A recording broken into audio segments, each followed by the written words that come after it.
Bismillahirrahmanirrahim. Dear student, Assalamu alaikum. I am Sumaira Yunus. I will teach you history lecture number 12, chapter number 3. और आज हम new chapter start करने वाले हैं political awakening in British India के जो Indian सब कॉन्टिनेंट में जो इंडियंस रहते थे उनको जो पॉलिटिकल अवेयरनेस हुई उसके बारे में हमने पढ़ना है।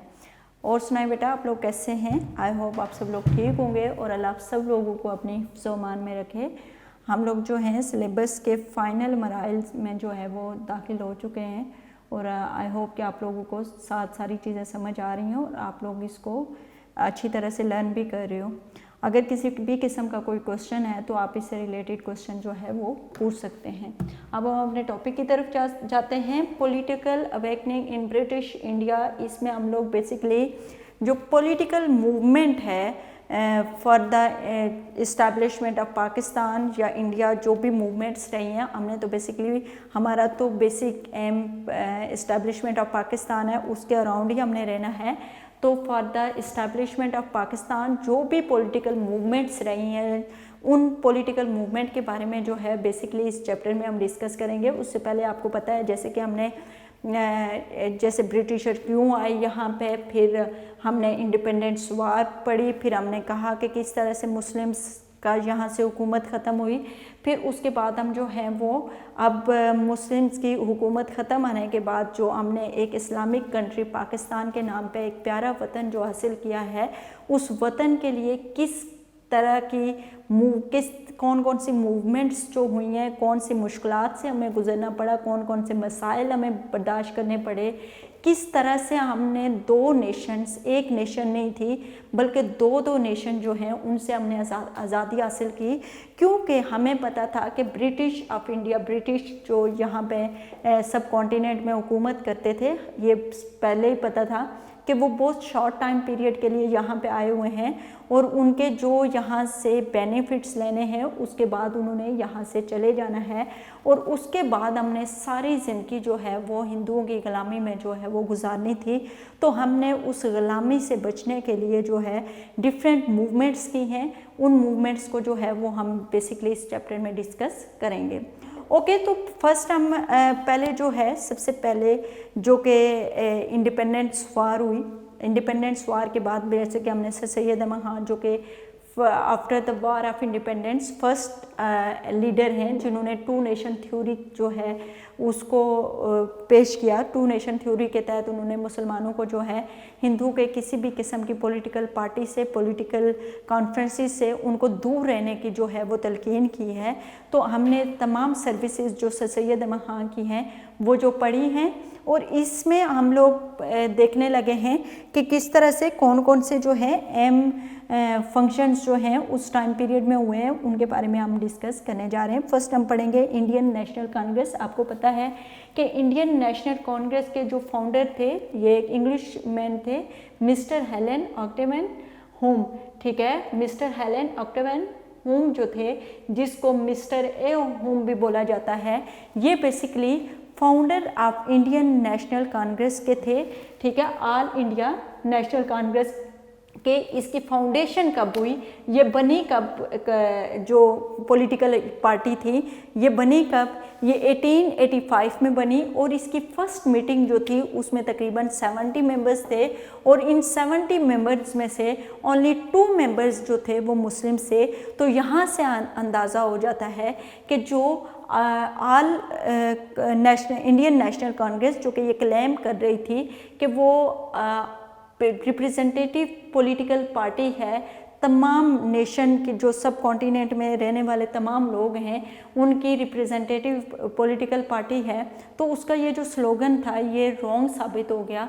मतलब कि ये गलत, टोटली जो है वो गलत साबित हो गया कि जो इंडियन नेशनल कांग्रेस जो थी वो पहले ही जो है, पहली जो उसकी फर्स्ट मीटिंग है उसी से आइडिया हो गया था और सर सैयद अहमद खान की जो बात थी वो सच साबित हो गई थी। जो सर सैयद अहमद खान ने मुस्लिम ऑफ सब कॉन्टिनेंट को बोला था कि हिंदुओं की किसी भी पॉलिटिकल एक्टिविटी से अपने आप को जो है वो दूर रखना है, क्योंकि हिंदू जो है वो किसी भी तौर पर मुस्लिम्स के जो है वो बेनिफिट्स के लिए काम नहीं करेंगे, वो जस्ट हिंदू के बेनिफिट्स के लिए ही काम करेंगे, जो कि आगे बहुत सारी चीज़ों पे हमें ये नज़र आया कि किस तरह से हिंदू के गलत किस्म की जो मूवमेंट्स थी, जो अगेंस्ट मुस्लिम मूवमेंट थी, जो कि सरासर मुसलमानों के साथ ज़्यादती थी, जो सरासर मुसलमानों के साथ नाइंसाफ़ी थी, उन मूवमेंट्स में किस तरह से कांग्रेस ने जो है वो बीइंग अ पॉलिटिकल पार्टी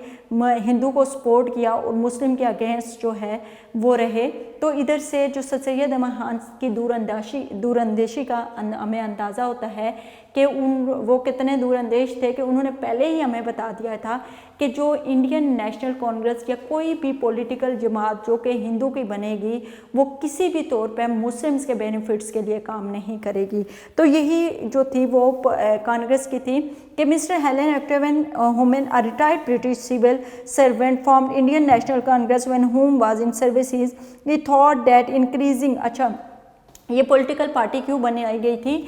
कोई प्रॉपर प्लेटफॉर्म नहीं था, एक अनरेस्ट सी पूरी नेशन में फैली हुई थी, सब कॉन्टिनेंट में लॉ एंड ऑर्डर सिचुएशन काफ़ी डिस्टर्ब थी, कभी यहाँ से मूवमेंट स्टार्ट हो रही थी, कभी वहाँ से मूवमेंट स्टार्ट हो रही थी। कोई इंडियंस ऑफ सब कॉन्टिनेंट, चूँकि लैंग्वेज डिफरेंस था और सोशली हर तरह से कल्चर डिफरेंस था, ट्रेडिशन डिफरेंट था ब्रिटिश हुकूमत के और इंडियंस के बारे में, तो कोई प्रॉपर एक प्लेटफॉर्म नहीं था कि जिससे इंडियंस अपनी जो नीड्स हैं या जो अपनी जो उनकी डिमांड्स हैं वो हुकूमत के सामने रख सकें।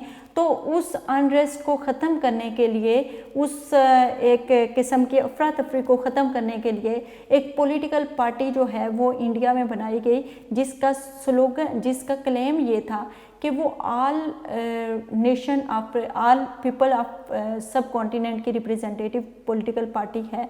लेकिन बेसिकली वो ऑल नेशंस की पॉलिटिकल पार्टी नहीं थी, बल्कि वो जस्ट जो थी वो हिंदू की पॉलिटिकल पार्टी थी। ठीक है।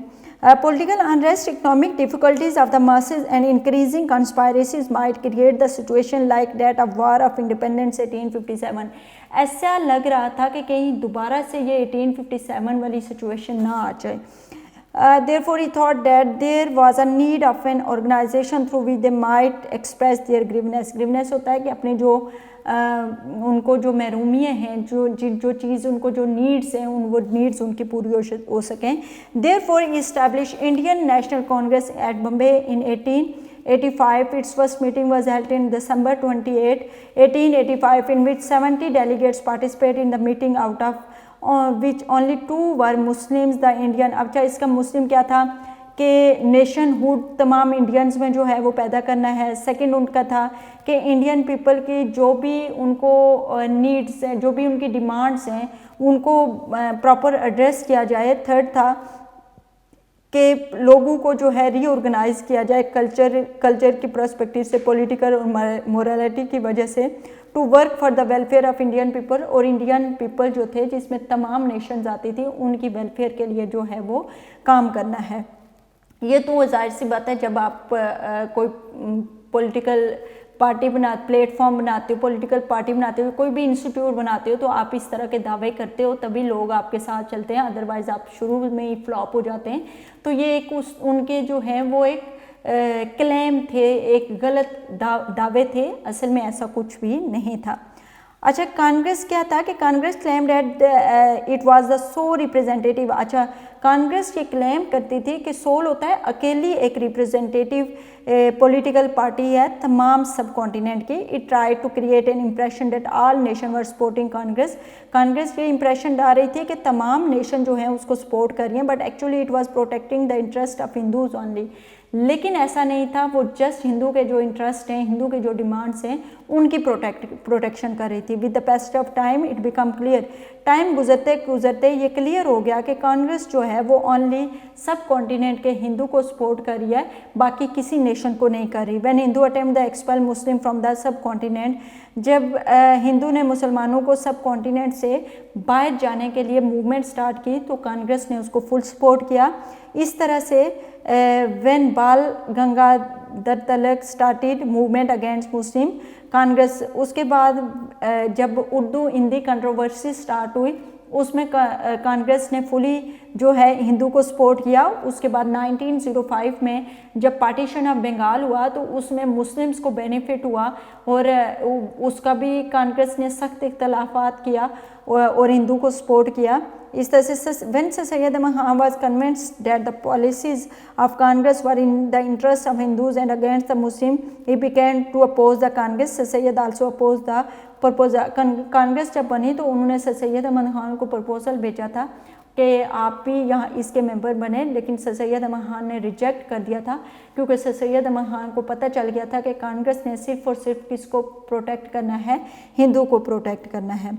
उसके अलावा जब मुस्लिम्स की ये डिमांड थी कि जब सिविल सर्विसेज आएँ तो मुस्लिम्स के लिए एक सेपरेट कोटा रखा जाए जिसकी बेस पे मुस्लिम्स को जो है जॉब्स मिलें, क्योंकि ओपन मेरिट की बेस पर डेफिनेटली जो हिंदू हैं वो मेजॉरिटी में हैं तो जॉब्स सारी की सारी उनको मिल जानी है। तो जब मुस्लिम ने कहा कि उनका एक स्पेसिफिक कोटा रखा जाए ताकि वो उसके ऊपर से मुस्लिम्स ही आ सके, मुस्लिम्स की सीट हूँ उसमें हिंदू ना, तो उसकी भी कांग्रेस ने सख्त मुखालफत की थी। उसके अलावा when same right were granted to Sikh, और इसी तरह से जब 1909 में सेपरेट इलेक्टोरेट जो है मुसलमानों का ब्रिटिशर ने एक्सेप्ट किया था, जुदागाना इंतखाबात का जो है वो एक्सेप्ट किया था, तो जो हिंदू कांग्रेस है उसने सख्त इख्तलाफात किया। इस तरह से 1919 में जब सिखों को लिए जो है वो उनके राइट्स पे बात हुई, उनको कुछ राइट देने की बात हुई, तो उस वक्त भी कांग्रेस ने उस वक्त कांग्रेस चुप रही। तो उससे अंदाज़ा होता है कि कांग्रेस सिर्फ और सिर्फ जो है वो मुसलमानों की जो है वो मुखालिफ थी। तो ये जो है चीज़ थी, ये कांग्रेस जो है इसका मैंने बताया कि किस तरह से सर सैयद अहमद खान ने इस पार्टी से दूर रहने के मुसलमानों को तलकीन की थी। और आगे हमें पेश आया कि जैसे उर्दू हिंदी कंट्रोवर्सी हुई, या उसके अलावा 1905 फॉर्मेशन ऑफ मुस्लिम लीग हुई, या उसके अलावा 1906 में फॉर्मेशन ऑफ मुस्लिम लीग हुई, 1905 में जब पार्टीशन ऑफ बंगाल हुआ, उसके अलावा जो 1909 में मेंटागो मोले रिफॉर्म्स हुई, उसके अलावा 1919 में जब रिफॉर्म्स हुई, तो इसमें अंदाज़ा होता है कि किस तरह से हर जगह पे जो हिंदू हैं उन्होंने जो कांग्रेस थी उसने मुसलमानों का जो है वो मुखालिफ रही है और हिंदू को सपोर्ट करती रही है। तो ये जस्ट हिंदू की रिप्रेजेंटेटिव पार्टी थी और इसका जो ये क्लेम था कि ये 100 रिप्रेजेंटेटिव पार्टी है ऑल नेशन ऑफ सब कॉन्टिनेंट की, ये टोटली रॉन्ग साबित हुई। अब हम पढ़ने लगे आगे पार्टीशन ऑफ बंगाल 1905। अब मैं पार्टीशन ऑफ बंगाल 1905 जो है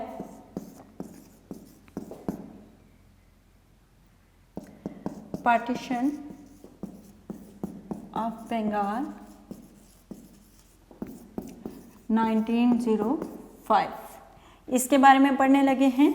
ठीक है, पार्टीशन ऑफ बंगाल जो है ये इसकी कब पार्टीशन हुई थी? 1905 में हुई थी। अच्छा, इसके बारे में बताऊं कि बेसिकली पार्टीशन ऑफ बंगाल क्यों हुई थी। बेटा, पार्टीशन ऑफ बंगाल इस वजह से हुई थी कि बंगाल एक बहुत बड़ा प्रोविंस था और जैसे ही ब्रिटिशर की हुकूमत यहाँ पे स्टार्ट हुई थी तो जो बंगाल का जो भी गवर्नर बनाया जाता था वो ये कहता होता था कि ये बहुत बड़ी जो है एडमिनिस्ट्रेटिव यूनिट है और इस पे एडमिनिस्ट्रेशन जो है वो पूरी तरह से पूरे प्रोविंस को कंट्रोल करना जो है वो बहुत मुश्किल है, तो इसलिए इसको क्या किया जाए, डिवाइड किया जाए। तो ये बार बार लेटर जो है वो लिखे जा रहे थे ब्रिटिश हुकूमत को कि ब्रिटिश जो गवर्नर थे उनकी तरफ से ब्रिटिश हुकूमत को ये लिखे जा रहे थे कि बंगाल जो है वो बहुत बड़ा प्रोविंस है, तो यहाँ पे एडमिनिस्ट्रेशन में काफ़ी मसले मसाइल आ रहे हैं, तो इसलिए बंगाल को जो है वो 2 पार्ट्स में डिवाइड किया जाए ताकि एडमिनिस्ट्रेशन सही तरह से अपना काम कर सके। मीन के उसको 2 पार्ट में, एक ईस्ट बंगाल और वेस्ट बंगाल में कर दे।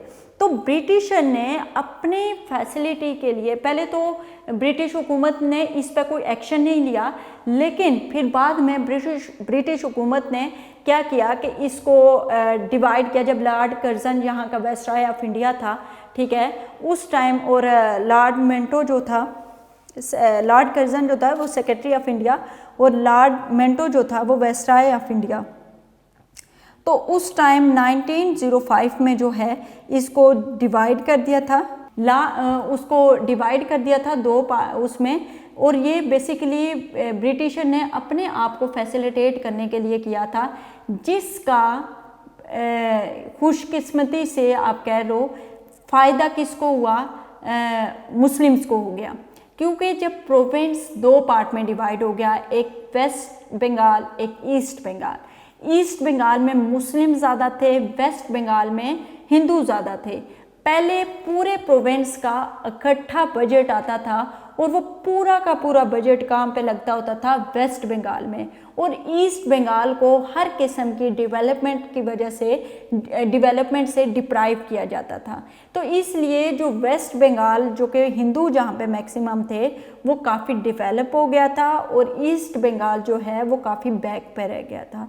तो अब जब उन्होंने दोनों प्रोविंसेस को सेपरेट कर दिया तो अब ज़ाहिर है बजट भी डिवाइड होना था दोनों। तो अब जो ईस्ट बंगाल का बजट होना था वो ईस्ट बंगाल पे लगना था, जो वेस्ट बंगाल का बजट होना था वो वेस्ट बंगाल पे लगना था। अब हिंदू को इस बात की प्रॉब्लम हो गई, क्योंकि पहले जो बजट वो सारा का सारा वेस्ट बंगाल पे लगाते थे और हिंदुओं को जो है वो इससे फाइनेंशियल बेनिफिट होता था और मुस्लिम्स को डिप्राइव रहते थे। अब मुस्लिम्स को भी बेनिफिट मिलने के चांसेस जब हिंदू को नज़र आए तो हिंदू ने बाकायदा इसके ख़िलाफ़ जो है मूवमेंट स्टार्ट कर दी ब्रिटिश हुकूमत के ख़िलाफ़, और ब्रिटिश हुकूमत पे इतना ज़्यादा प्रेशर डाला कि फाइनली उन्हें 6 साल के बाद या आफ्टर 5 ईयर्स उनको ये जो डिसीजन था इस डिसीजन को चेंज करना पड़ा, और जो पार्टीशन ऑफ बंगाल उन्होंने की थी उसको उन्हें मनसूख करना पड़ा। तो ये जो है बेसिकली हम पढ़ने लगे हैं इसमें। अच्छा, partition में in the beginning of 20th century Bengal was the biggest province of subcontinent with regard to population of territory. The area of Bihar, Odisha and Assam were included in Bengal, but Bengal was not granted the status of full province. On many occasions the official proposal to cut its area in 1874. अच्छा, in 1901 a proposal was forwarded to integrate the central Bengal and Madaris into a single province. When the proposal reached the Viceroy Lord Curzon, he ordered the reconsider the boundaries of a respective province accession. Therefore, Odisha speaking central province were integrated in Odisha and Bengal was divided into two parts. In 1905, Lord Curzon visited the eastern part of Bengal to apprise the people about the benefits of partition. Qazis. The province of Bengal held an area इसका कितना था 1,89,000। Area कितना था इसका, ये important MCQs हैं। 1,89,000 जो है इसका एरिया था। पॉपुलेशन नियर बाय, और पॉपुलेशन इसमें कितनी थी, पॉपुलेशन इसकी थी अराउंड 8 मिलियन। 8 मिलियन जो है इसकी पॉपुलेशन थी, ठीक है। The economic condition of a eastern district was not good. Most of the income of the province of Bengal was spent on the western district. According to the Lord Curzon, the divided would reduce the administrative pressure and ensure uplift of the eastern part. Hindu reaction. Hindus opposed the partition in 1905. They held a huge rally in Calcutta and opposed partition and decided to start Swedish movement. It was meant to boycott British product and to purchase the local. अच्छा, उन्होंने Swedish movement start की, जिसका मतलब ये था कि उन्होंने British product का जो है वो ख़त्म करनी है और लोकल प्रोडक्ट ज़्यादा से ज़्यादा खरीदनी है। Hindu celebrated 16 October as the day of mourning in Calcutta. On the day Hindus boycotted the help protest release everyone in India. अच्छा, Muslim reaction. Muslim of India were very happy over the partition. मुसलमान बहुत ज़्यादा खुश हुए इस partition पे, क्योंकि अब मुसलमानों की जो साइड थी वहाँ पे डेवलपमेंट होने के चांसेस थे। Muslim refuse to participate in. हिंदू ने मुसलमानों को कंस्पायरेसीज करके और मुख्तलिफ चालें चल के उनको अपने साथ स्वीडिश मूवमेंट में शामिल आने को बोला, लेकिन मुसलमानों ने वहाँ उसमें शामिल आने से सख्ती से इनकार कर दिया। और इसके अलावा enrolment of British of Bengal. अब मतलब कि किस तरह से ख़त्म हुआ। During the period liberal party came into power in Britain, it was not satisfied with the political unrest. अब चूँकि ये पार्टीशन ऑफ बंगाल की वजह से और कुछ और डिसीजन की वजह से वहाँ पे काफ़ी पॉलिटिकल मूवमेंट जो है वो स्टार्ट हुई थी और काफ़ी अनरेस्ट जो है वो थी, तो लिबरल जो पार्टी थी वो उससे सेटिस्फाई नहीं थे, तो उन्होंने वो प्रेशराइज हुए और उन्होंने finally 12 December 1911 in Delhi, in which he announced the cancel of partition of Bengal and reunited the East and West Bengal into united province। ठीक है, अब हम पढ़ेंगे आगे शिमला डिप्यूटेशन 1906। ठीक है, इसके बारे में हमने पढ़ना है। शिमला डिप्यूटेशन ये अब मैं बताऊंगी कि किस तरह से मुस्लिम पॉलिटिकल पार्टी की तरफ एक स्टेप था। शिमला डिप्यूटेशन 1906, ये मैं 7 डेट इसलिए लिख रही हूँ कि जो आपके MCQs वगैरह होंगे वो आपको इजीली समझ आ जाएंगे। डिप्यूटेशन का मतलब होता है वफ्द। वफ्द होता है कि नंबर ऑफ पीपल जब एक साथ कहीं पे जाते हैं, एक साथ मिल के कोई काम करते हैं तो वो उसका वफ्द कहलाता है। And separate electorate. अच्छा, जब पार्टीशन ऑफ बंगाल हुआ और हिंदू जो थे वो बहुत ज़्यादा ख़िलाफ़ हो गए, उन्होंने मुसलमानों के अगेंस्ट जो हैं वो मूवमेंट स्टार्ट करना शुरू कर दी, इस तरह की काफ़ी ज़्यादा चीज़ें हुई। तो फिर जब मुस्लिम्स ने देखा कि मुसलमानों को एक थोड़ा सा बेनिफिट मिल रहा है, तो किस तरह से हिंदू इनके ख़िलाफ़ खड़े हो गए और किस तरह से उन्होंने इनके ख़िलाफ़ रैलीज निकालना शुरू कर दी और मूवमेंट स्टार्ट कर दी। तो उन्होंने एक प्रोमिनेंट जो कि मुस्लिम मेंबर थे, 35% का वफ्द था, वो 35 मेंबर जो हैं वो जाके लॉर्ड मिंटो के साथ मिले और उनके अपनी डिमांड्स जो हैं उनके सामने रखी और कहा कि मुसलमानों की जो डिमांड्स थी वो उनके सामने रखी और जो हिंदू की तरफ से मुसलमानों के साथ नाइंसाफ़ी की जा रही थी वो।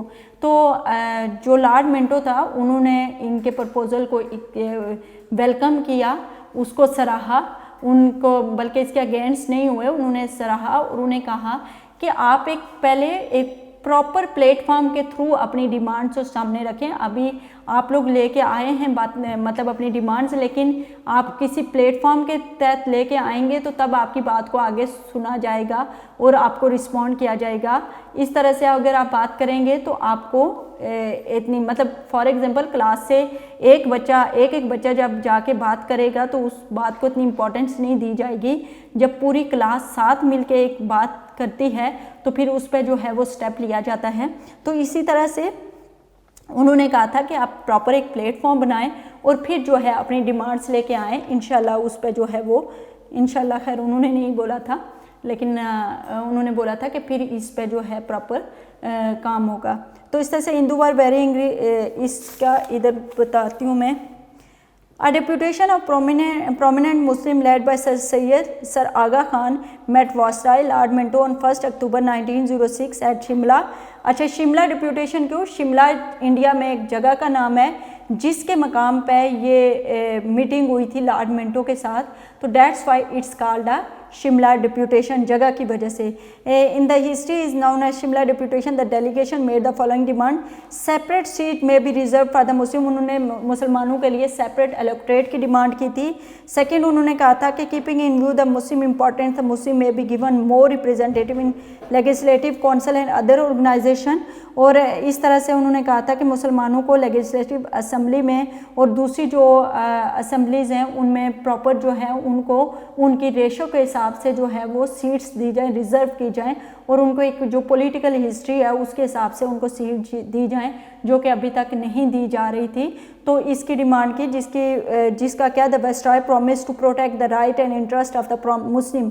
ही admitted that the board demand of the Muslim were appropriate and admissible. Shimla deputation encourage the Muslim and they began to think about their future. और ये शिमला डिप्यूटेशन ही है जिसमें उसने अप्रिशिएट किया था और उन्होंने कहा था और वादा किया था कि मुसलमानों के राइट्स और प्रोटेक्शन राइट्स का जो है और इंटरेस्ट जो उनका ख्याल रखा जाएगा।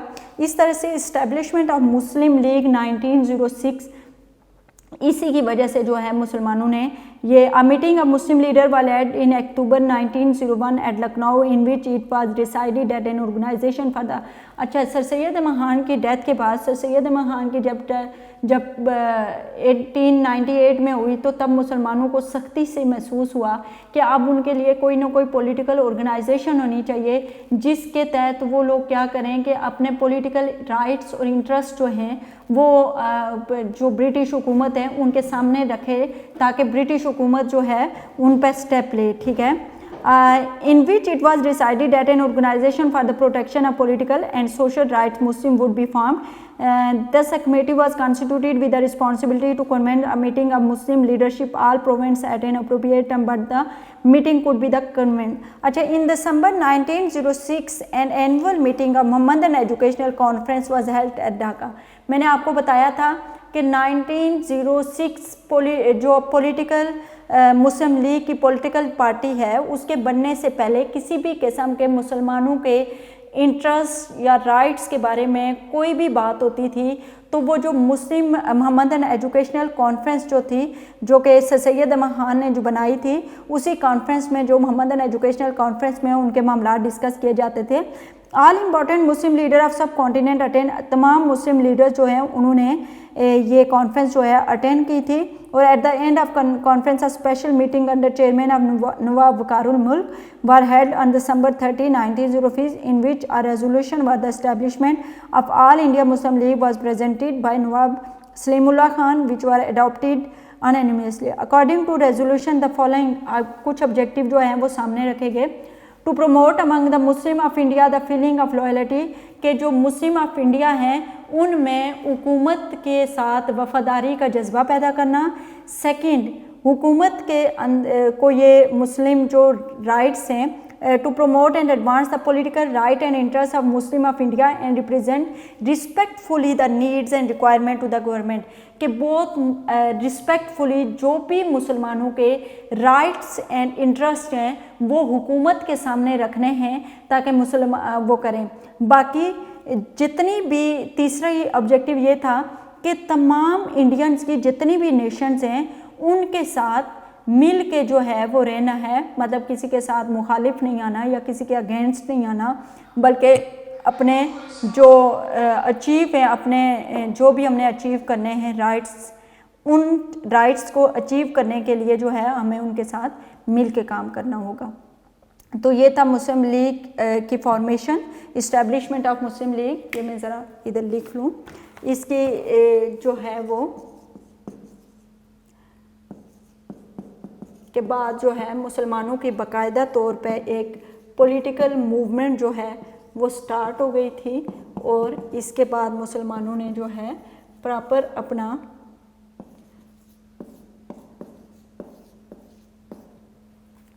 यही मूवमेंट जो है आगे चल के पाकिस्तान इस्टेब्लिशमेंट ऑफ पाकिस्तान का जो है वो बायस बनी है।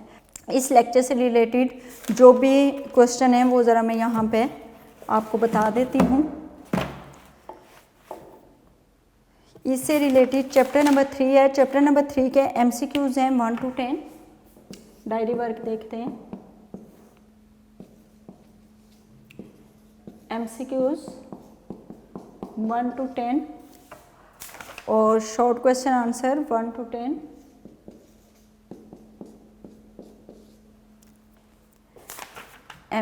और लॉन्ग क्वेश्चन आंसर है हमारा long question number 1। Long question number 1। MCQs 1 to 10 है, शॉर्ट क्वेश्चन 1 to 10 और लॉन्ग क्वेश्चन नंबर 1 है हमारा जो ये हमने करना है। अच्छा बेटा, आपको पता है कि जो वर्ल्ड वार 1 हुई थी, वर्ल्ड वार 1, ठीक है, वो वर्ल्ड वार 1 जो है वो तकरीबन ऑलमोस्ट 1914 से 1919 तक ये रही है, ठीक है। इसमें आपको पता है कि एक तरफ जो थे वो जो यूनाइटेड नेशन थी मेन के अमेरिका, बरतानिया और इस तरह के नेशंस जो थी, फ्रांस वगैरह ये थे, और दूसरी तरफ तुर्की और जर्मनी जो थे वो कंट्रीज़ थी जिसमें से उनको इनके आपस में जंग थी। तो सिचुएशन ऐसी लग रही थी कि जर्मनी जो है वो ये जंग जीत जाएगा और ब्रिटिशर जो हैं वो इसको हार जाएंगे, या कुछ इस तरह की अभी कुछ डिसीजनेबल नहीं हुआ था। 1960 में कोई अभी नहीं पता था कि कौन ये जंग जीतेगा या कौन हारेगा। तो उस टाइम जो सब कॉन्टिनेंट के लोग थे, इंडियंस ऑफ सब कॉन्टिनेंट, उन्होंने ये सोचा कि अब बेस्ट टाइम है। उस टाइम इनकी पॉलिटिकल जो एक सोच थी वो भी चेंज हुई, चाहे वो मुसलमान थे चाहे हिंदू थे, उनके एक पॉलिटिकल थिंकिंग थॉट्स जो थी वो भी चेंज हुई। और उसके अलावा उन लोगों ने ये सोचा कि अब जो है ऐसा मतलब ये बेहतर टाइम है कि इस टाइम जो कंसंट्रेशन है ब्रिटिश की वो जंग की तरफ है, और इस टाइम हमारे जो इंडिपेंडेंस है हम अचीव कर सकते हैं, हम उनसे आज़ादी हासिल कर सकते हैं और हम उनको यहाँ से बेच सकते हैं, हम अपनी डिमांड पूरी करवा सकते हैं। तो उस टाइम इस जो इनका गोल था इसको अचीव करने के लिए मुस्लिम्स और हिंदू जो हैं आपस में यूनाइटेड हो गए थे। उसमें कुछ ऐसा था कि हिंदू ने मुसलमानों की कुछ डिमांड्स पूरी की थी। First and last time in Lucknow pact Hindu accepted the separate electorate of the Muslim. मुसलमान जो हमेशा से, जब से उन्होंने पॉलिटिकल पार्टी अपनी सेपरेट बनाई, ये शिमला डिप्यूटेशन था, ये मिंटो मोहल्ले, वो हमेशा से सेपरेट इलेक्टोरेट की डिमांड कर रहे थे, और ये सेपरेट इलेक्टोरेट हिंदुओं को सख्त नागवार गुजरा था। और लखनऊ पैक्ट में फर्स्ट टाइम, जो फर्स्ट एंड लास्ट टाइम, उसके बाद भी नहीं कभी एक्सेप्ट किया, फर्स्ट पे और लास्ट टाइम में हिंदू ने जो था वो मुसलमानों का सेपरेट इलेक्टोरेट जो है उसको एक्सेप्ट किया था। और उन्होंने कहा था कि, और सेकंड उन्होंने कहा था, कांग्रेस ये भी एग्री हुई कि मुसलमान एक और बात कहते थे कि जो लेजिस्लेटिव असेंबली है, जो कानून साज असेंबली है जहाँ पे लॉज बनते हैं, उसमें तकरीबन मुसलमानों के 1/3 जो है वो रिप्रेजेंटेशन होनी चाहिए। वो भी बात अंग्रेज़ों हिंदू को नागवार वो नहीं मानते होते थे, तो वो कहते थे कि इनकी कम रिप्रेजेंटेशन होनी चाहिए। इस दफ़ा जो कि लखनऊ पैक्ट है उसमें इस बात पे भी ब्रिटिश जो हिंदू थे वो एग्री हुए। Second, both parties agreed on the weightage formula under which the Muslim would get less representation than their population in the legislative council in those provinces where they were in majority, but more in the province where they were in minority. In the central or provincial assembly, and non-official shall be presented a bill or resolution against a community or shall be approved without the approval or 3/4 member of a community, कि कोई भी ऐसा bill नहीं पास किया जाएगा कि जिसमें almost 3/4% जो है, मतलब 100 में से 80% लोगों ने अगर उसको अप्रूव करेंगे तो वो बिल पास होगा, अदरवाइज़ वो जो है बिल पास नहीं होगा। तो लखनऊ पैक्ट वाज एन, ये लखनऊ पैक्ट बेसिकली जो पैक्ट था ये एक मीटिंग थी जो कि हिंदू और मुस्लिम्स के बीच में हुई थी, और ये मीटिंग करवाने में जो सबसे बड़ा हाथ था वो कायदे आज़म मोहम्मद अली जिन्ना का था। कायदे आज़म मोहम्मद अली जिन्ना उस टाइम मेंबर थे कांग्रेस के भी और मुस्लिम लीग के भी मेंबर थे, और कायदे आज़म मोहम्मद अली जिन्ना उस टाइम हिंदू मुस्लिम यूनिटी पे जो है वो उनका बिलीव था। तो हिंदू मुस्लिम इंडियंस ऑफ सब कॉन्टिनेंट को वो यूनाइटेड रखना चाहते थे, और मुस्लिम्स और हिंदू को यूनाइटेड रखने के लिए उन्होंने ये मीटिंग जो है हेल्ड की, जिसकी वजह से उनको एम्बेसडर ऑफ जो यूनिटी का खिताब भी दिया गया था। तो कायदे आज़म मोहम्मद अली जिन्ना ने ये 1916 में मीटिंग रखवाई, जिसके ये ऑब्जेक्टिव कुछ थे, जो कि मैंने आपको बताया कि हिंदू ने सेपरेट इलेक्टोरेट भी मुसलमानों का एक्सेप्ट किया, 1/3 रिप्रेजेंटेशन मुसलमानों की वो भी एक्सेप्ट की, और वेटेज फार्मूला भी, और उसके अलावा उन्होंने 3/4 मतलब कि अगर कोई भी बिल या कोई बजट वगैरह पास करना होगा तो उसमें असम्बली में तकरीबन अगर 100 में से 80% लोगों का जो है वो उस बिल का पास करना जो है ज़रूरी होगा। The Lucknow Pact was an important step toward the two-nation theory, according to which Hindu accepted Muslim as a separate nation and Muslim League as a representative of Muslim. और उन्होंने इस बात को भी एक्सेप्ट किया था कि मुस्लिम लीग जो है is the only party who represent the Muslims. Hindu accepted all demand of Muslim.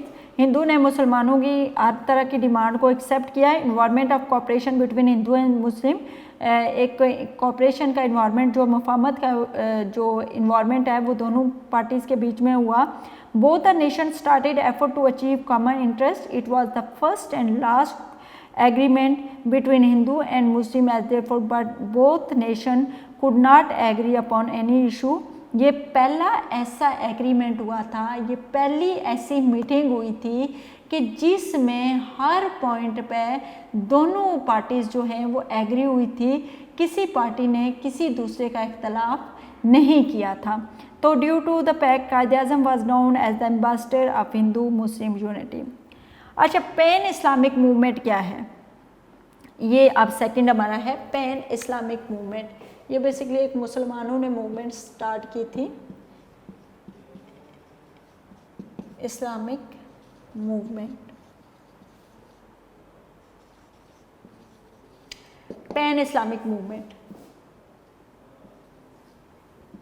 अच्छा, पैन इस्लामिक मूवमेंट है बेटा. In the end of 19 and beginning of 20th century a few Muslim scholars and reformers started movement for the unity of Islamic world. कुछ Islamic scholars जो थे और कुछ reformer थे जिन्होंने पूरी ऑल ओवर द वर्ल्ड, तमाम इस्लामिक वर्ल्ड में Islamic unity of Islamic world जो है उस पर, which was known as pan Islamic movement. In movement was started by Jamaluddin Afghani. ये मूवमेंट बेसिकली जो स्टार्ट की, जो इसके मूवमेंट के फाउंडर थे वो जमालुद्दीन अफगानी थे, अफ़गानिस्तान से. ही विजिटेड इंडिया, उन्होंने इंडिया का विज़िट किया, इजिप्ट का, अरब, तुर्की एंड फ्रांस. उन्होंने इन तमाम ममालिक का वो किया और तमाम ऑल ओवर द वर्ल्ड तमाम मुसलमानों को वो एक प्लेटफॉर्म पे यूनाइटेड करना चाहते थे. Mohammad Abdu from Egypt was influenced by the movement and joined it. He was expelled from his country and he reached. अच्छा, जो इजिप्ट से जो थे अब्दू, उन्होंने इस मूवमेंट पे ज़ोर दिया और इसको ज्वाइन किया, जिसकी वजह से उन्हें अपने मुल्क से निकाल दिया गया था और वो फ्रांस पहुंच गए. In France he become the editor of Jamaluddin journal. Jamaluddin Afghani जो जर्नल लिखते थे उसके वो एडिटर थे. The name of Allama Mohammad Iqbal was also prominent among pan Islamic thinker as he created political awareness among the Muslim. इसमें अल्लामा मोहम्मद इकबाल का भी नाम है जो कि इस मूवमेंट का हिस्सा थे. इस poetry prove the universalism of Islam and propagated and unity of Muslim all over the world. अच्छा, सिल्क लेटर मूवमेंट, ये बेसिकली हिंदुओं की मूवमेंट थी. पैन इस्लामिक मूवमेंट मुसलमानों की थी. ऑल ओवर द वर्ल्ड तमाम मुसलमानों को यूनाइटेड करना बेसिकली इसका मकसद था और इसमें इतनी कोई ख़ास बात नहीं है. सिल्क लेटर मूवमेंट, ये जो मूवमेंट थी ये बेसिकली इंडियन आर्म मूवमेंट थी. Declare war against the British empire. British empire के आगे वार थी. 20th century during 1915-16 some student and political worker plan to liberate India. For the purpose they went to Afghanistan to wage war against British government. Among them was Maulana Ubaidullah Sindhi. Another delegation comprised Hindus, German and Turkey also reached Kabul to pursue the Afghan government to attack subcontinent. मतलब ये इसमें ये basically ये हिंदू जो थे, ये जो Indians arm movement थी, इंडियन आर्म थी, इसमें तमाम मुस्लिम भी थे, हिंदू भी थे और तमाम नेशन थी. इस मूवमेंट का बेसिकली मकसद था कि ये लोग जाके अफ़गानिस्तान में जाके वहाँ की हुकूमत के कह रहे थे कि वो सब कॉन्टिनेंट में ब्रिटिशर के ऊपर जो है हमला करके जंग करें. वो वहाँ पे जैसे कि पहले भी आपको मैं पहले जब आप 6th और 7th में आपको जो भी पॉलिटिकल लीडर्स थे, मतलब जो भी रूलर थे, उनके बारे में बताते थे कि उनको जो नेटिव लोग थे वो वहाँ जाके उनको प्रोवोक करते थे कि आप यहाँ पे आएँ, हमला करें, हम आपको सपोर्ट करेंगे. इस तरह से इंडियंस के कुछ लोग जो है वो अफ़गानिस्तान में गए थे और अफ़गान हुकूमत को कहा था कि अगर आप यहाँ पे अटैक करेंगे तो हम यहाँ पे आपका साथ देंगे और ब्रिटिश हुकूमत के अगेंस्ट लड़ेंगे, आप वहाँ से आके यहाँ पर हमला करें। तो इसको कहते हैं सिल्क लेटर मूवमेंट। तो the silk letter was handed over to Shah Abdul Haq to submit the Muhammadul Hasan, but it was caught by the functionaries of the government. The secret become open. इस ये अभी वो secretly ये काम करना चाहते थे, लेकिन secret जो है open हो गया, क्योंकि उस टाइम पे जो है अंदर जो पॉलिसीज़ बनती थी, जो डिसीजन होते थे, उनमें काफ़ी जो गद्दार किस्म के लोग थे जो बात इधर से लेके जाके ब्रिटिशर को बता रहे थे। ब्रिटिशर के ख़रीदे हुए बंदे बहुत ज़्यादा मौजूद होते थे जो सब प्लान जो हैं वो कैंसिल कर देते होते थे। तो step to stop attack, that's why it was known as silk letter movement, इस वजह से इसको सिल्क लेटर मूवमेंट। अब जो है बहुत मोस्ट इम्पॉर्टेंट टॉपिक है खिलाफत मूवमेंट, जो कि हम डिस्कस करने लगे हैं कि खिलाफत मूवमेंट क्या था।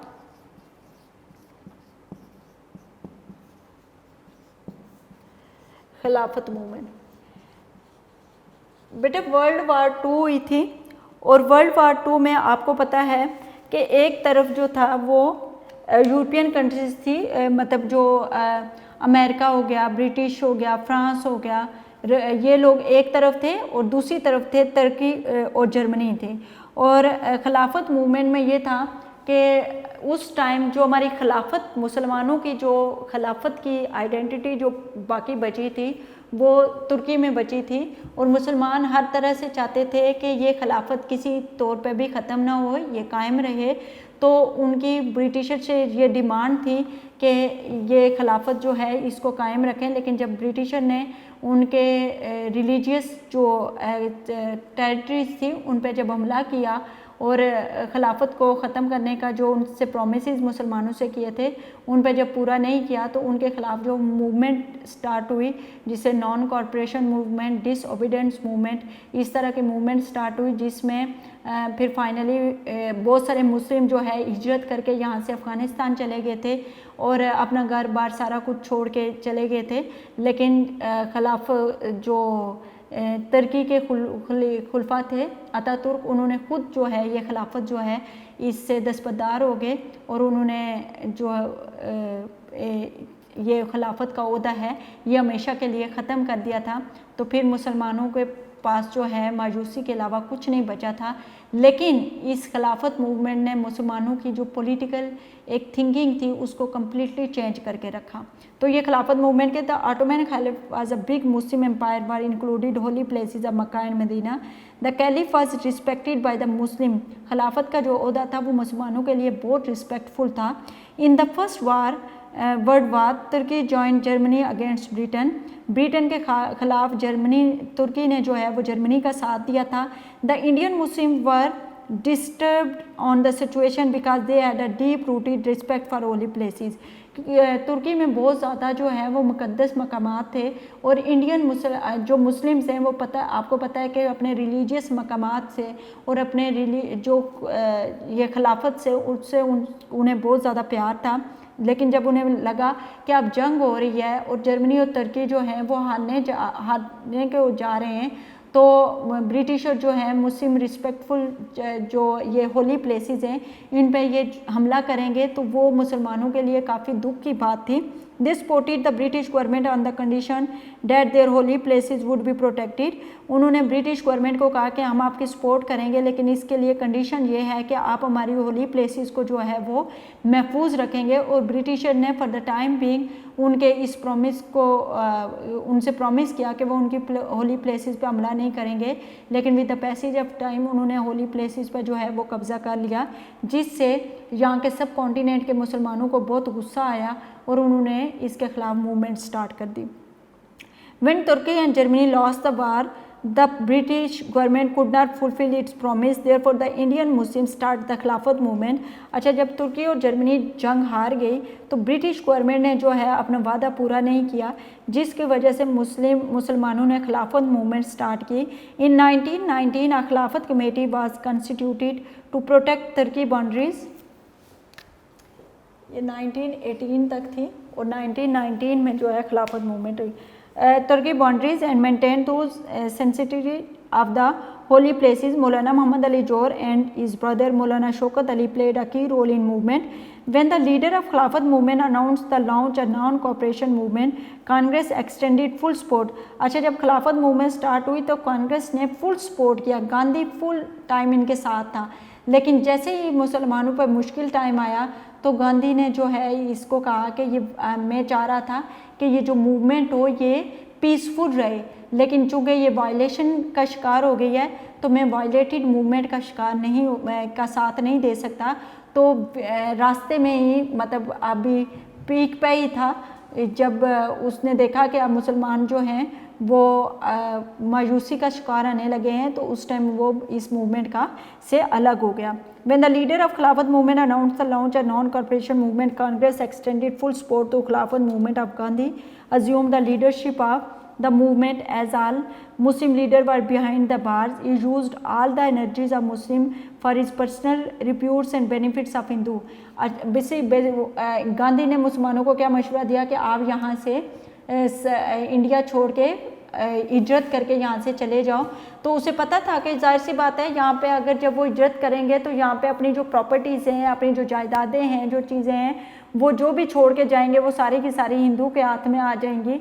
तो वो बेसिकली हिंदू के बेनिफिट के लिए मुसलमानों की तमाम एनर्जीज जो कि वो एक अलग वतन हासिल करने, अलग वतन तो नहीं था, सेपरेट इलेक्टोरेट और पॉलिटिकल जो उनकी थॉट्स थी, जो कि अपना एक स्टेटस लेना चाहते थे सब कॉन्टिनेंट के अंदर, सब कॉन्टिनेंट को उनका स्टेटस दिलवाने के बजाय उनकी तमाम एनर्जीज जो है इस खिलाफत मूवमेंट की तरफ गांधी ने की। और गांधी के गलत मशवरों की वजह से मुसलमानों को जो है इस खिलाफत मूवमेंट में सख्त नाकामी का शिकार आना पड़ा और मायूसी का शिकार आना पड़ा। अच्छा, the British government become violent under this protest. Gandhi suddenly announced a stop the movement. The Muslims were surprised on the announcement of Gandhi. अच्छा, जब गांधी ने अचानक से जो है अनाउंस किया कि इस मूवमेंट को ख़त्म कर दिया जाए और मुसलमान बहुत सरप्राइज हुए उसके अनाउंसमेंट से। Kemal Ataturk the military head of Turkey also abolish the Khilafat in 1924। Ataturk ने भी जो है खिलाफत ख़त्म कर दी 1924 में। ड्यूरिंग द खिलाफत movement the unity between Hindu and Muslim were exemplary. दो खिलाफत मूवमेंट के दौरान जो हिंदू और मुस्लिम की यूनिट थी वो बेमिसाल रही है, और उसके बाद जो मुसलमानों को नुकसान हुआ इस यूनिटी की वजह से। स्लोगन ऑफ हिंदू मुस्लिम बाई was here, member of both nation began to drink water in the same glasses both on the end of the movement both nation reverted to enmity. और इस मूवमेंट के आखिर में जब गांधी ने इस मूवमेंट से अलग होने का फैसला किया तो दोनों नेशन एक दूसरे के दुश्मन बन गए। माइग्रेशन मूवमेंट आपको मैंने बता दिया था कि कुछ उलमा कराम ने सब कॉन्टिनेंट को दारुल हर्ब करार दिया था और उन्होंने कहा था कि मुसलमानों को दारुल हर्ब से हिजरत करके दारुल इस्लाम की तरफ जाना चाहिए। और उस टाइम दारुल इस्लाम जो है वो अफ़गानिस्तान को कंसीडर किया गया था। तो मुसलमान जब यहाँ से हिजरत करके अफ़गानिस्तान गए तो कुछ रिफ्यूजीज़ को तो अफ़गान हुकूमत ने एक्सेप्ट किया, लेकिन बाकियों को उन्होंने बॉर्डर से ही पार नहीं जाने दिया, जिसकी वजह से मुसलमानों को वापस आना पड़ा। और इस टाइम तक वो अपने बच्चों को स्कूल से उठा चुके थे, जायदादें अपनी बेच चुके थे, घर बार उन्होंने छोड़ दिया था, तो उनके पास रहने के लिए कोई जगह नहीं बची थी।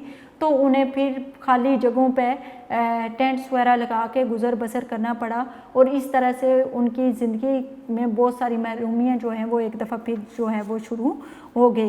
तो इसके बाद डिसओबीडियंस मूवमेंट ड्यूरिंग द खिलाफत movement all Muslim leader were sent behind the bars. तमाम मुसलमान हुक्मरान जो थे वो सलाखों के पीछे जेल में डाल दिया गया था उन्हें। Hindu under the leadership of Mohandas Karamchand Gandhi took step forward to help Muslim.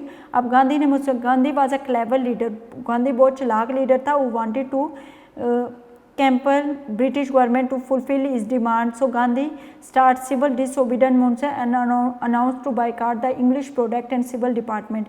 He directed all Indians to boycott the election.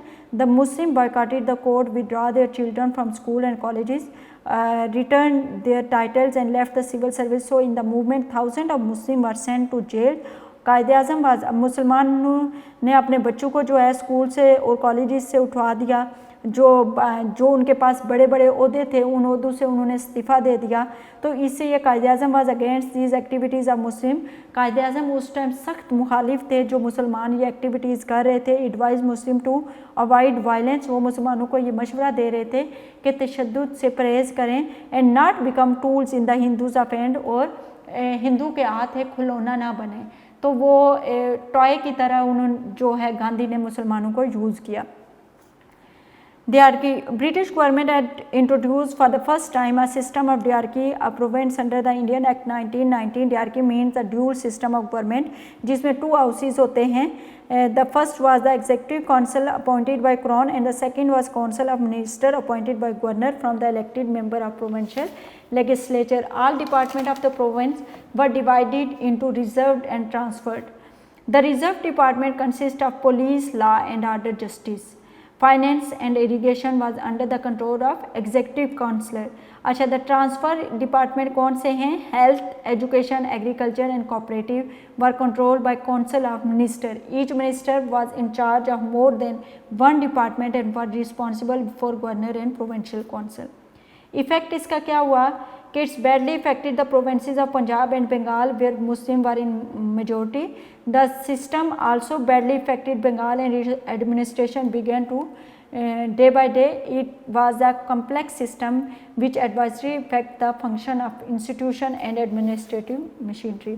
ये कामयाब नहीं होता डिआरकी निज़ाम। 2 हाउसेस, एक एग्जीक्यूटिव काउंसिल था और दूसरा जो था वो गवर्नर ने एक काउंसिल बनाई हुई थी जिसमें जो रिज़र्व था वो एग्जीक्यूटिव के पास थे इदारे और ट्रांसफ़र जो थे वो गवर्नर के पास थे, लेकिन इनका कोई इफ़ेक्ट नहीं हुआ, कोई इसका फ़ायदा नहीं हुआ। Quaid-e Azam as an ambassador of Hindu Muslim unity.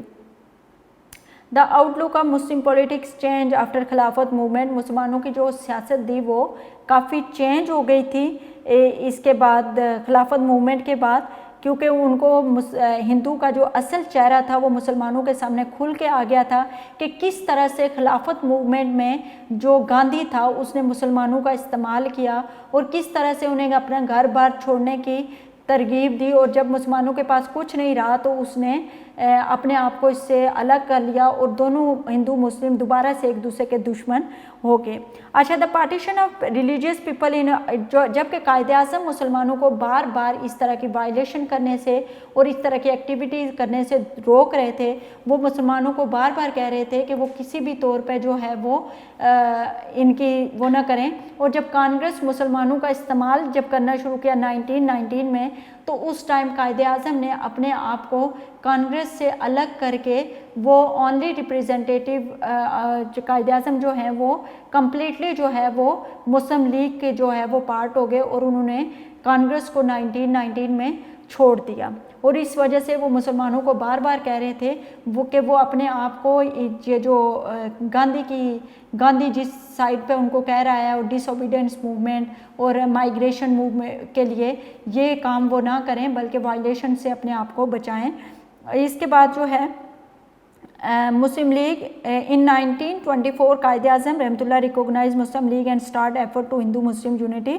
अच्छा, अभी तक 1924 तक कायदे आज़म मुसलसल इस कोशिश में थे कि हिंदू मुस्लिम यूनिटी पे जो है वो काम कर रहे थे। और Congress and Muslim League constituted a reform committee under the leadership of Quaid-e Azam to resolve constitutional problem of Muslim and Hindu. The committee had its session in Calcutta and Lucknow and approved many proposals. Qaid Azam played a key role in regard. That's why Mr. Suranjani Naidu called Qaid Azam as an ambassador of Hindu-Muslim unity. Qaid Azam Rahmatullah convinced the Muslim to abandon the separate electorate for the Hindu-Muslim unity. He presented daily proposal on the अच्छा, अब जब conference हो रही थी तो conference में ये force किया गया कायदे आज़म मुसलमानों को कि वो ये सेपरेट इलेक्टोरेट वाली बात छोड़ दें। अब ऐसा हुआ था कि जब कायदे आज़म ने ये कहा कि ओके ठीक है, कायदे आज़म ने दिल्ली प्रपोज़ल पेश किया और दिल्ली प्रपोज़ल में कायदे आज़म ने कहा कि सही है, हम ऐसा करेंगे कि हम सेपरेट इलेक्टोरेट की बात छोड़ देते हैं, लेकिन अगर हम सेपरेट इलेक्टोरेट की बात छोड़ते हैं तो उसके रिटर्न में हमें जो है वो हमारी कौन सी जो उन्होंने कुछ और प्रपोजल सामने रखे थे कि ये एक्सेप्ट किए जाएं। लेकिन दिल्ली प्रपोजल जो कि 1927 में पेश हुआ, उसके बाद नेहरू रिपोर्ट पेश हुई जो कि 1928 में, और उसमें जितनी भी दिल्ली प्रपोजल में जो डिमांड्स की गई थी वो जो है रिजेक्ट की गई नेहरू रिपोर्ट में।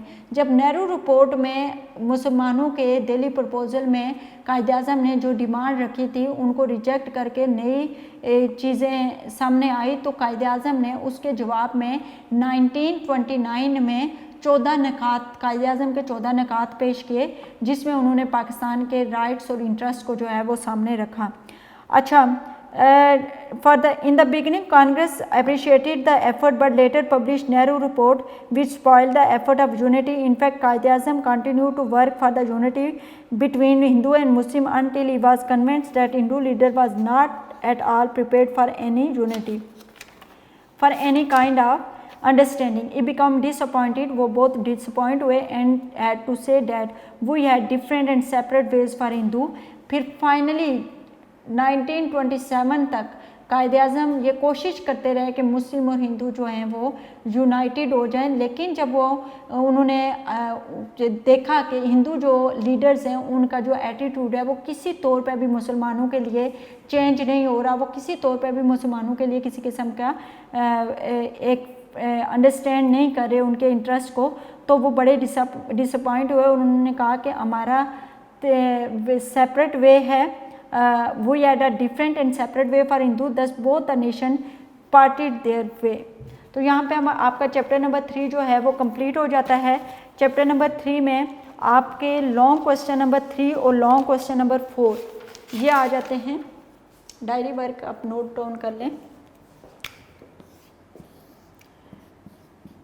डायरी वर्क में है आपका chapter number 3, long question number 3 और 4 ये आपने करने हैं, और उसके अलावा MCQs आपके होंगे।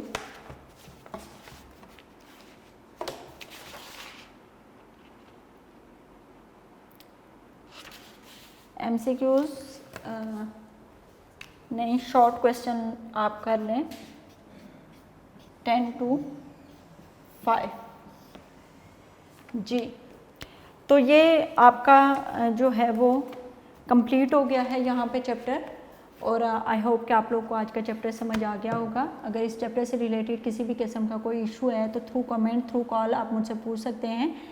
नेक्स्ट लेक्चर तक के लिए इजाज़त दें। स्टे सेफ, स्टे होम, अल्लाह हाफिज़।